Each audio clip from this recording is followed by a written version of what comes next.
why he'd become confused, because he often came this way to watch the cricket at Lord's, nearby. While he spoke, he gazed at the rectangular object in his hand. The object was speaking. There was definitely a voice inside it, a man's voice, and he was saying something angry and insulting. We both pretended not to hear his words. "Fuck off, I hate you, don't come home." "How old are you, Saul? Can you tell me where you live?" I think the near collision had really scared the driver. When I told him I was 28, he didn't believe me and asked for my age again. He was so posh he pronounced my name as if a pebble had been inserted between the roof of his mouth and his lower lip. His silver hair was slicked back with a product that made it shine. I, in turn, asked for his name. "Wolfgang," he said very quickly, as if he did not want me to remember it. "Like Mozart," I said, and then, rather like a child showing his father where he'd been hurt after falling off a swing, I pointed to the cut on my knuckle and kept repeating that I was okay. His concerned tone was starting to make me tearful. I wanted him to drive off and leave me alone. Perhaps the tears were to do with my father's recent death, though my father was not as groomed or as gentle as shiny, silver-haired Wolfgang. To hasten his departure, I explained that my girlfriend was about to arrive any minute now, so he didn't have to hang around. In fact, she was going to take a photograph of me stepping onto the zebra crossing in the style of the photograph on the Beatles album.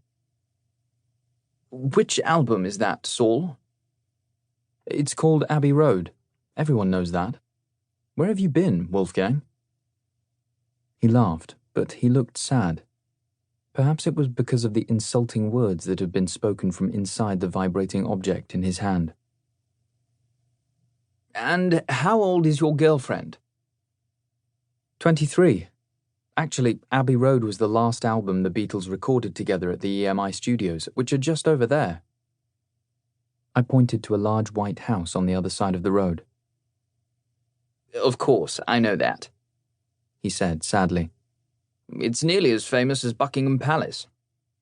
He walked back to his car, murmuring, "Take care, Saul. You're lucky to have such a young girlfriend. By the way, what do you do?"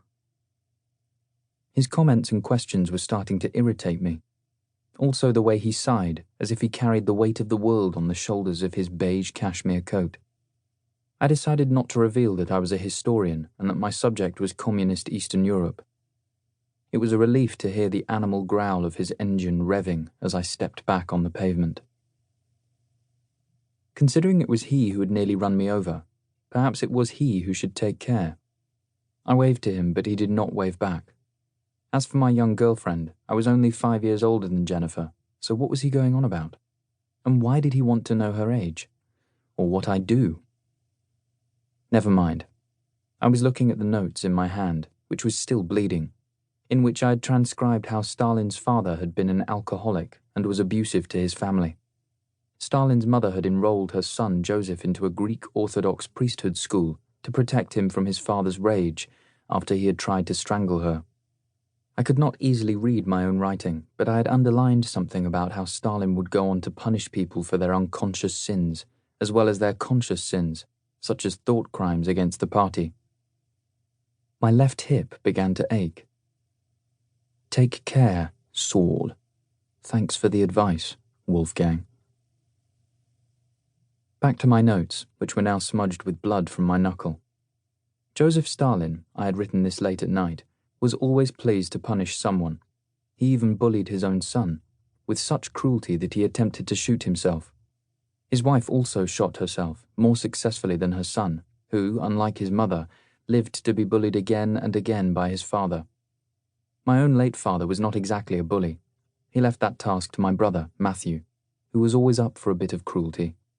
Like Stalin, Matthew went after his own family, or made sure he made their lives so miserable they went after themselves. I sat on the wall outside the EMI studios while I waited for Jennifer to arrive. In 3 days I was travelling to East Germany, the GDR, to research cultural opposition to the rise of fascism in the 1930s at the Humboldt University. Although my German was reasonably fluent, they had assigned me a translator. His name was Walter Müller. I was to stay for 2 weeks in East Berlin with his mother and sister, who had offered